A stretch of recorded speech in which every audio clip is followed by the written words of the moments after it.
Welcome to my channel. So friends, thank you so much for joining me. If you're passionate about dressmaking for kids and want to elevate your skill to the next level, you're in the right place. My name is Ajulam, and in today's tutorial I'm going to be showing us how to alter a basic bodice pattern to a beautiful built-up neckline design. Whether you're a seasoned seamstress or just starting out in dressmaking for kids, these tips will help you achieve a flawless result every time. But before we jump right in, if you're new here, don't forget to hit that subscribe button and turn on notifications so you never miss out on any of my sewing tutorials. To all my returning viewers, thank you so much for your continued support. I really appreciate you all. So let's get started.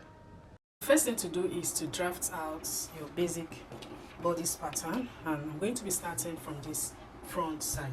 So the first thing I'm going to do now is to decide the width of my pattern. Okay, if you don't know how to draft a basic bodice pattern, I already have a video on that, so I'm going to drop the link in the description box. So for this edge, I'll be making use of 2 1/4 as the neck width, which is here. So I'm going to do the same on this other side. So 2 1/4, I'm marking the same for the back side. So I'm using 2 1/4 for the neck width. So I'll go ahead and connect the shoulder slope. Alright, so for this I will not be marking out the depth, that is the neck depth. I will not be doing that. Okay, now after connecting the shoulder slope, I'll be marking out, we're going to be creating, the neck area. I already have some videos on how to create a built-up neckline, so you can check that out if you want a very detailed explanation. Alright, so for this one, it all depends on how high you want the neckline to be. So for this, I'll be using 1.5, or I can also use 1.75 or even 2 inches. Like I said earlier, it all depends on what you have in mind. So I'll be using 1.75 from this point, and I'm going to be marking the same on this other side. So just mark upward 1.75. So that is the point right there. So now I want this to have a kind of shape for the front side. So I'll just maintain from this point. Now I'm going to be using 1 1/2. It all depends on where you want this to be on the front side. So I'll just make use of 1.5. So I am going to mark the point. So this is 1.5. I am making it very tiny because I'm going to increase this part a little. So this is 1.5. that is the point there. So I am using 1.75. so on this point I'm going to raise it up a bit by 1/4 inch because I want this part to be a little higher. So I'll just go ahead and make it 1/4 inch. So from this point to the shoulder line is going to be 2 inches, while from here it will be 1.75 because I want it to be a little slanted. I don't want it to be straight. So I am repeating the same on this other side. This is just 1/4. Now this is optional. If you want, you can just leave it straight and it will still be very okay. So I'll just go ahead and slant it a bit. That is just the shape that I want this part to have. So I'm repeating the same on this other side.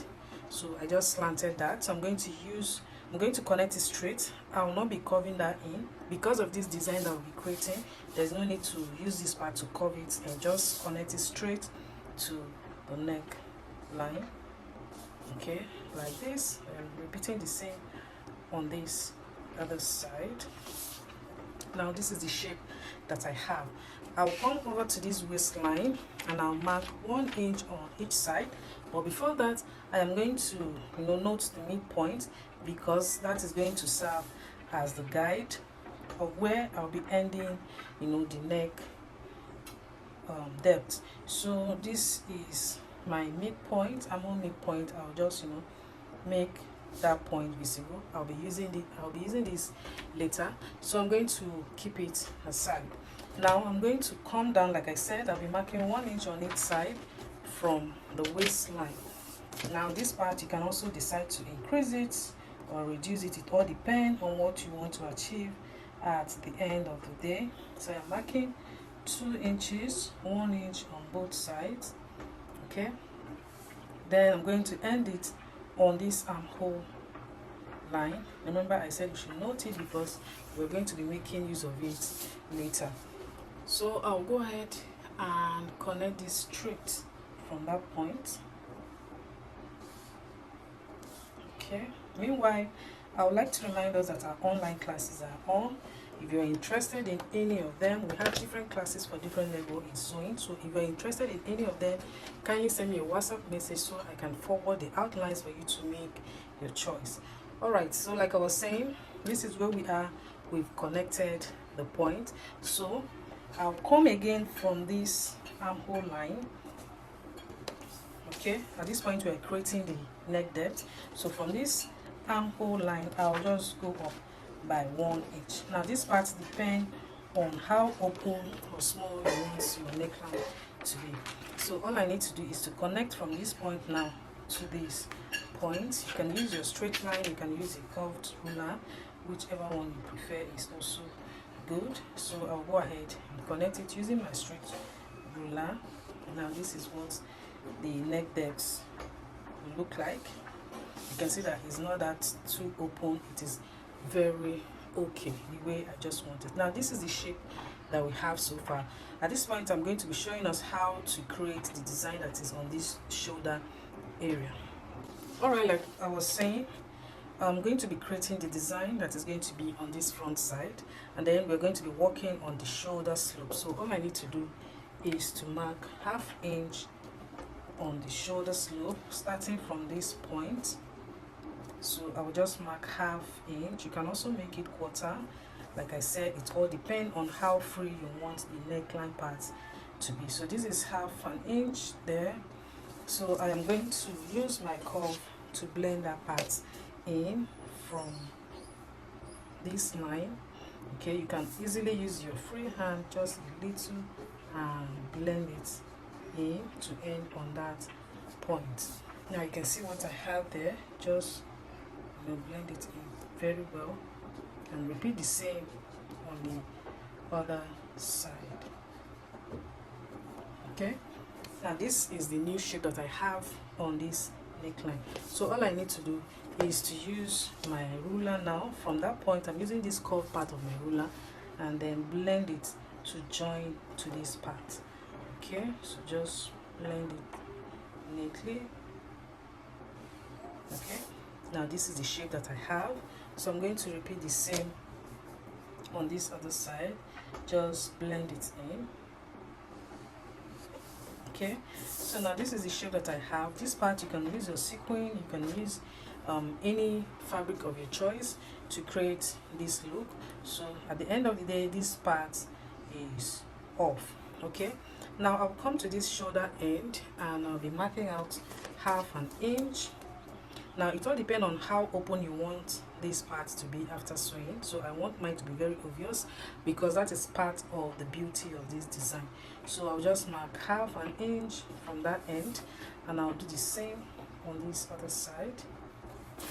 That is it. And I'll use my ruler also, to connect. Okay, so at this point you can decide the shape that you want, and as you're connecting, make sure that it's going to end on that armhole line. Okay, you can see that all that I did ended on that line. So just connect from that point, and then I'll repeat the same on this other side. And my front pattern is ready. Now you can see that this is very easy and it is a very lovely design. So this part will go off at the end of the day. This part will also go off and this will also go off. Alright, so my front pattern is ready. I'm going to be showing us how to draft the back pattern. So this is the back pattern here. Now I'll be using, remember what I used for the front side, so I'm going to use the same. Make sure that you're using the same. So I'm working with 1.75. okay, so I'm going to mark that here, 1.75. Okay, but before then I'm going to be marking out the back neck depth. Now for this design I'll make it 1/4 inch, not 1/2 inch. So I'll connect. Okay, so this is it. Then from this point I'm going to be marking out my 2 inches. Remember that this part is longer, so I want it to match with what I have for the back. But if you want, you can also leave it, use the same inch that you use for this other side. So I am marking 2 inches from there, and then I'm going to connect. I'm going to take it straight like this. Then I will use this, just to connect it. If you want it to be slanted, you can use this, but mine, I want it straight, so I'm going to use this to connect it straight. Okay, I want the back to be very straight. So on this point I am going to repeat the same thing that I did. Just take it straight and just connect it straight before marking out the 1/2 inch. This will guide you so that you don't make any mistake. So just mark 1/2 inch here, okay, because you need to tally with what you have on the front side. So just connect and blend it in very well. So after blending it in, now this is going to serve as the new back neckline. So I'm going to connect it to meet up to the back neckline like this. So the initial neckline is off, this is the new neckline. So after doing that, I'm going to mark 1/2 inch on this end. Remember, that is what I use on this other side. So like I said earlier, you need to make sure that it tally with whatever you use for the front side. So this is my 1/2 inch. So for this back, you can decide how open you want the shoulder area to be, but mine, I don't want it to be too open, so I'm going to place it like this. You can see the shape that I have there.